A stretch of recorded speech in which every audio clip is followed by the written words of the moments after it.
Nous arrivons dans le trio final, effectivement, très attendu. Pour remettre la girafe de bronze, pardon, j'appelle Jean-Baptiste Frossard, qui est directeur de projet service public de la petite enfance et secrétaire général du comité de filière petite enfance.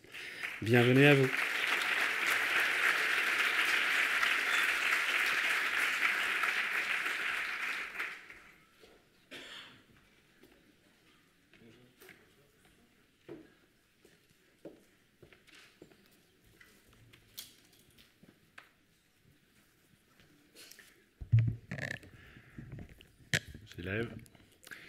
Bonjour à tous.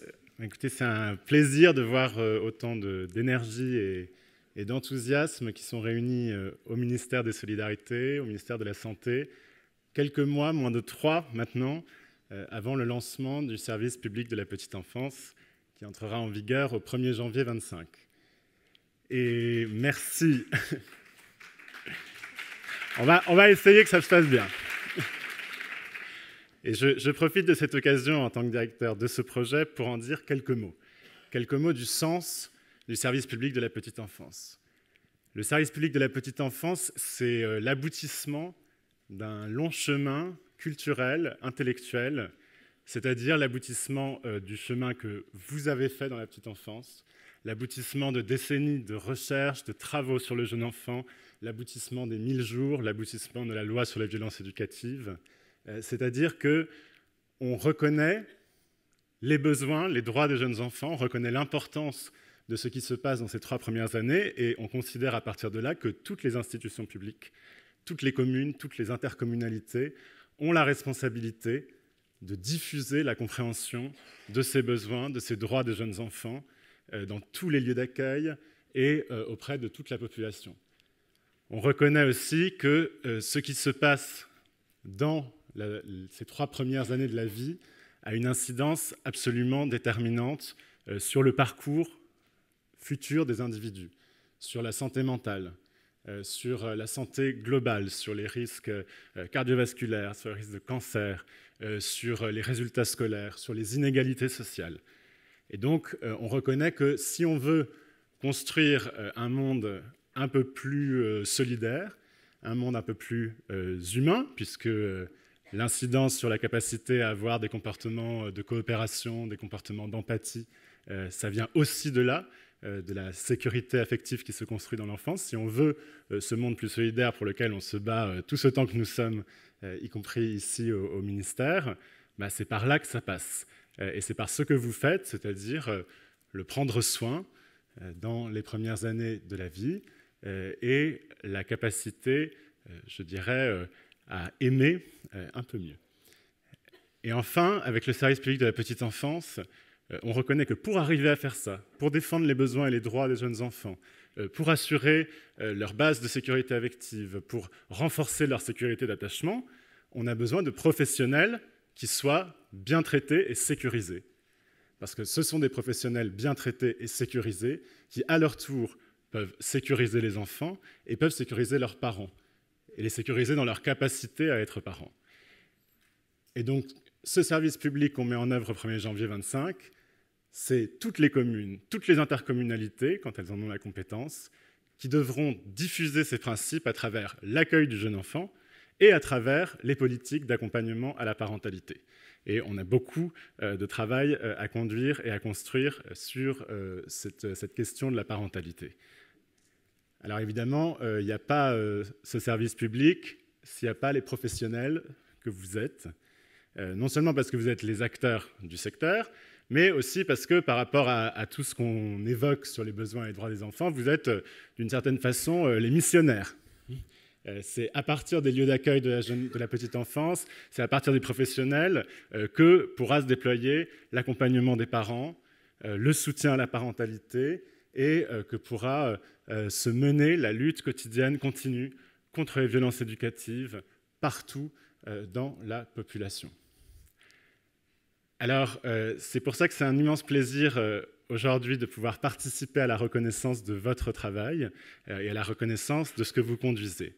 Et avant de remettre ce prix, j'ai essayé de réfléchir un petit peu au mot d'ordre qu'on pouvait trouver par rapport au thème que nous avons aujourd'hui pour pour cette édition des Giraffe Awards, et puis par rapport au projet que je vais remettre. Et je me suis dit que finalement, le thème qu'on pouvait se trouver pour aller de l'avant cette année, c'était « Libérons-nous ». Libérons-nous d'abord de lieux professionnels qui parfois sont fermés, standardisés, industrialisés, confinés. Sortons plus dans la nature, laissons aux enfants la possibilité de se salir, de s'en mettre plein la tête, plein les doigts, d'avoir de la boue partout, d'avoir des taches, d'être sous la pluie, au soleil, quand il fait chaud, quand il fait froid. Et puis, libérons-nous de règles qui parfois agissent comme des carcans, des règles d'hygiène où bon, peut-être que parfois on devient trop pointilleux, trop sourcilleux, et puis des règles évidemment qui sont fixées par nous-mêmes, collectivement, dans les structures par rapport aux enfants. Ne cours pas, ne monte pas sur la table, ne fais pas ci, ne fais pas ça. Libérons-nous. Et ça, je pense que c'est on a vu aujourd'hui des projets de récup, on a vu de nombreux projets d'exploration. C'est ce que nous portons aussi dans le référentiel national de qualité d'accueil qui arrivera dans les mois qui viennent. Se libérer, aller vers la nature, la variété des environnements, la capacité à explorer le monde de façon libre. Et donc, c'est tout le sens du projet que nous célébrons aujourd'hui avec la girafe de bronze. Et je crois que, d'une certaine façon, ce projet est un peu symbolique de ce qu'on cherche. Vous allez voir pourquoi, c'est-à-dire il y a à la fois la sécurité, la base de sécurité, et puis à partir de là, comment l'enfant peut librement explorer le monde. Et donc, j'ai le très grand plaisir de remettre la girafe de bronze au relais petite enfance, le grain de sable à Elbeuf-sur-Seine pour le projet « Suivons les petits pas ».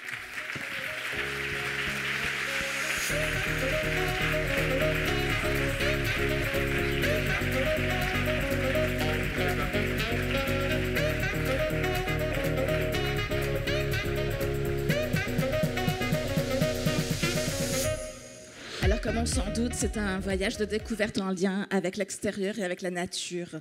Vous le dites, enfin, je reprends vos mots posés dans le dossier, comme le dit Proust.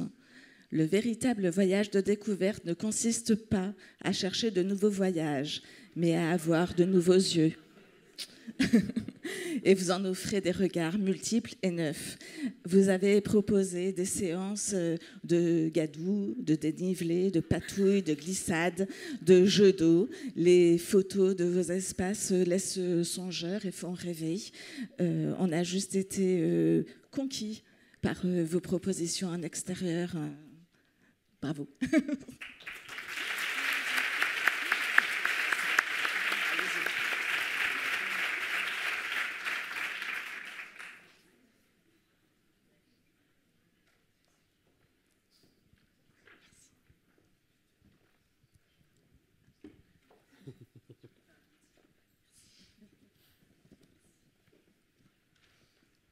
C'est l'histoire d'une lecture du texte proposant le thème « Viens, je t'emmène », se laisser guider par l'enfant, d'un vrai coup de cœur.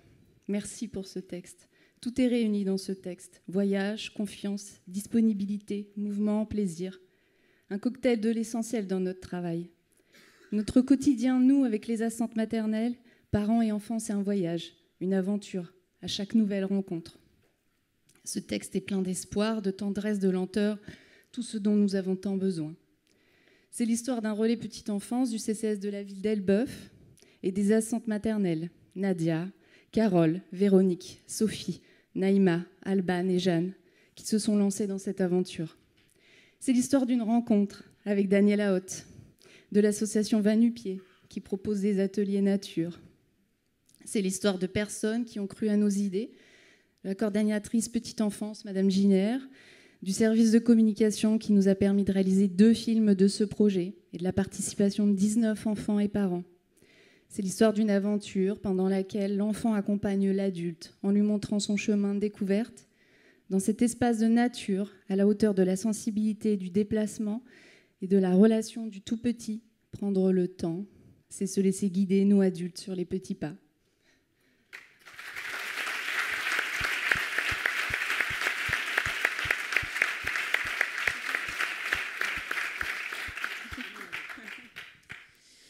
Merci beaucoup.